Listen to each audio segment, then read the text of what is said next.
What's up? Welcome back. I'm John Stark, MacMovieGuy.com.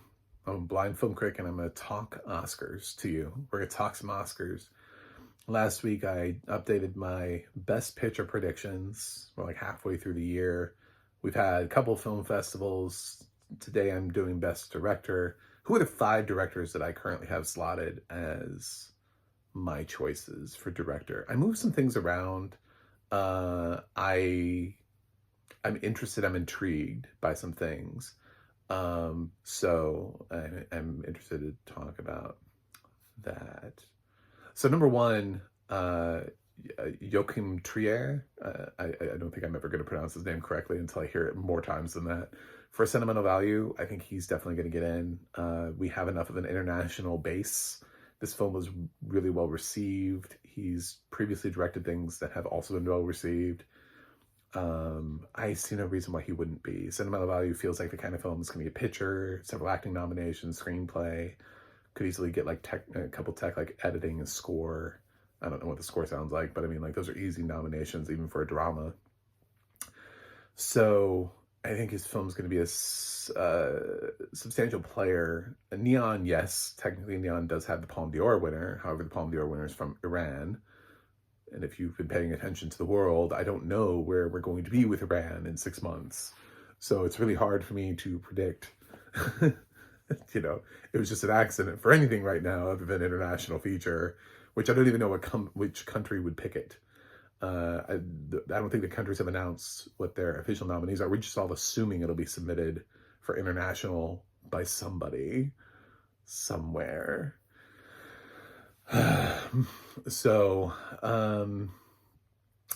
yeah, sentimental value, Joachim Trier, I think that's who I have at first right now, leading the pack. Coming in, number 2, we have both of the Safdie brothers are directing by themselves this year, and I think one of them might get a nomination, so I'm going to go with Josh Safdie for Marty Supreme. The Safdie brothers do have, they have clout, they have credits, they have films that people have liked before. Marty Supreme is A24's film that they're dropping sort of right smack dab in the middle of Oscar season. They gave it the Brulist spot. So I think they have confidence in this. It has a good cast. I think probably, I don't think they're both going to get in, that's for sure. I don't think Benny's going to get in for Smashing Machine. So I'm going to go with Josh Safdie for Marty Supreme. Third place, I think Noah Baumbach might make a play here for Jay Kelly. Noah has a tendency, he's done some really interesting stuff before. And I think people really respected what he did with Marriage Story, which sort of put the best of his quirky ability to do these dialogue-driven family films. Like, I really love Squid and the Whale from his sort of filmography. He feels like he was going to try to like vie for the Wes Anderson School of Filmmaking prize. And then he kind of went in a different direction, and he's kind of been all over the place. He co-wrote Barbie. So I think Baumbach, from everything we've heard about Jay Kelly, of course, who isn't wanting to try to put good word out there about Jay Kelly. I think it's Netflix. I think they're going to get this in. So I'm going to go with Noah Baumbach for Jay Kelly. Number 4, I'm doubling down on Netflix. I also had this in picture, and I think the industry loves this dude. This guy is doing San Diego Comic-Con with George Lucas to talk about this like art of filmmaking museum that they're doing. Like, it's Guillermo del Toro for Frankenstein. I think he is such a film nerd. And there's a reason why he wins for like Shape of Water. There's a reason why, Nightmare Alley gets a Best Picture nomination. There's a reason why Guillermo del Toro's Pinocchio is as well received as it is. It's because of him also. Not only is he a great director, but I think he's also well liked by his own industry. I think the people who will vote for this award are likely to vote for him. And I think he's the reason why Ryan Coogler won't get nominated. I know that's a hot take because people are like, oh my God, Ryan's doing an original film. Ryan did a film that made a ton of money and it did early in the year. And that's kind of my problem with it is it's a horror film from earlier in the year.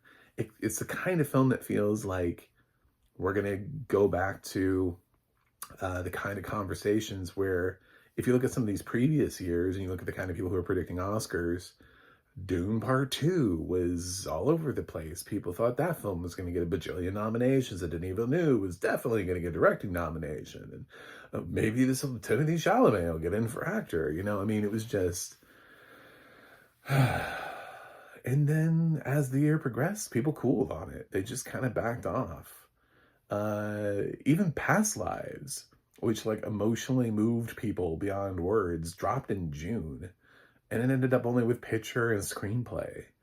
So I think Sinners is going to be on a path to like picture and tech nominations, with its highest nomination being for Ryan in original screenplay. But I think he's going to miss out on the directing nomination. And part of that is there's another horror movie coming out this year, Frankenstein. And Netflix obviously gave it quite a budget. This is really up Guillermo del Toro's alley. And I believe in him. So I do. I think there's no reason to not believe in him. He has an excellent cast.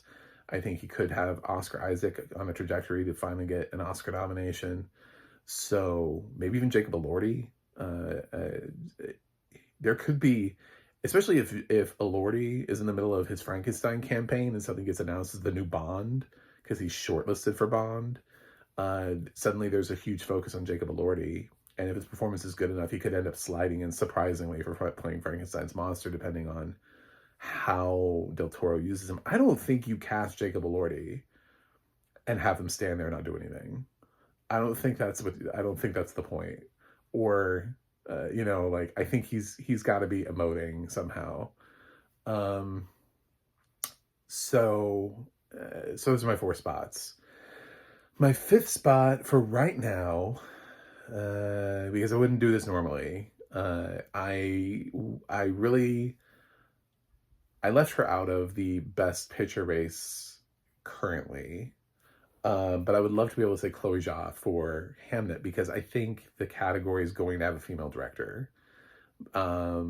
Unfortunately, I Die My Love just wasn't received well enough for me to be able to push Lynn up for director, but Lynn Ramsey up for director.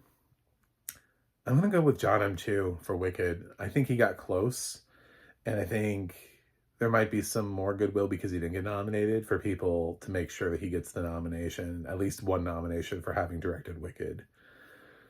So if I'm right, he might get enough of a push. So I'll go with that. I'm always on the lookout. I was like last year too, and it didn't look like we were going to get one. And then all of a sudden The Substance became an awards contender and we got our female director. So it could come from anywhere, but it feels weird when we don't really have one. Like last year, it was like looking around. Now there is, Catherine Bigelow has a film at Netflix. She does. Netflix has a lot of films. I think they're probably either some of them suck or they're going to move them because it's too many films. They have too many films that could be Oscar contenders, and it's going to flood the marketplace. So either they know some of them are baity, but not necessarily Oscar winners. Sort of like Pain Hustlers, right? Where like you talk about it for a hot second and you're like, oh, well, maybe, no, not Pain Hustlers. So it's possible. I mean, they did put White Noise, which seemed like it had a cast with Noah Baumbach, right, in like Christmas. So I don't know. I don't know what they're going to do with maybe I'm overplaying Frankenstein. Maybe it's made more to entertain. The problem is that when Guillermo del Toro does this genre, it ends up being really good anyway. And then it ends up possibly being an awards contender simply because he made a great film. Like, he's not outside of his genre here. So even if Guillermo del Toro made Frankenstein for mass audiences, there's no reason to believe that this isn't a home run. So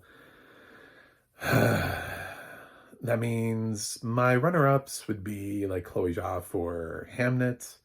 Yeah, I would put Ryan Coogler in sort of like my 6 through 10.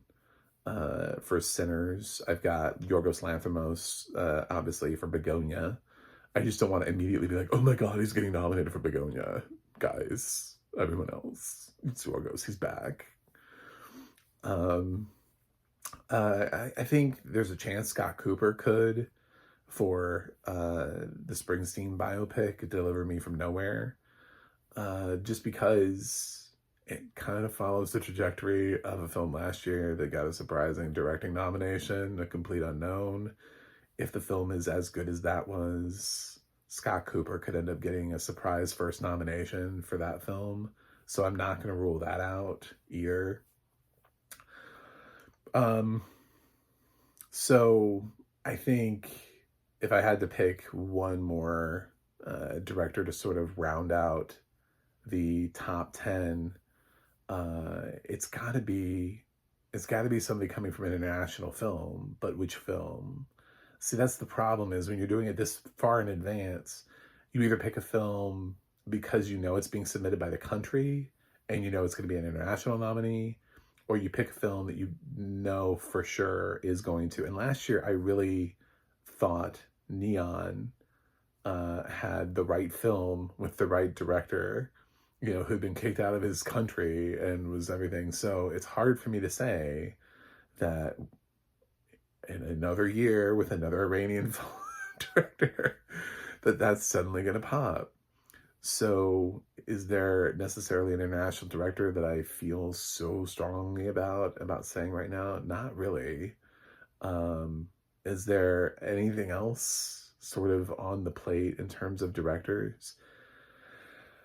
I mean, I guess it's sort of the plague of needing to have female directors in the race.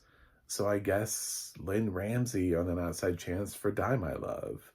You know, maybe it doesn't get a picture nomination, but she gets a director nomination because she's done enough good work that she sneaks in the director race, while Jennifer Lawrence gets an actress nomination and either Pattinson or Spacek get a nomination, or something. Maybe it becomes sort of a player, you know, as she ends up sort of getting in. Just in case Hamnet ends up not amounting to anything, I reserve the right to change. I want to say Luca, but the way that his past couple films have been received by the Oscars has not been favorable for me to believe that Luca Guadagnino is going to get a nomination for his film, at least in a way where I project it early. I need to know, because people loved Challengers and he didn't get a nomination for that. So, this is from, yeah, I don't know that the Oscars are fully picking up on his vibe. So that's it. Those are my picks for right now. So next week I'm going to do actor or actress. See you then.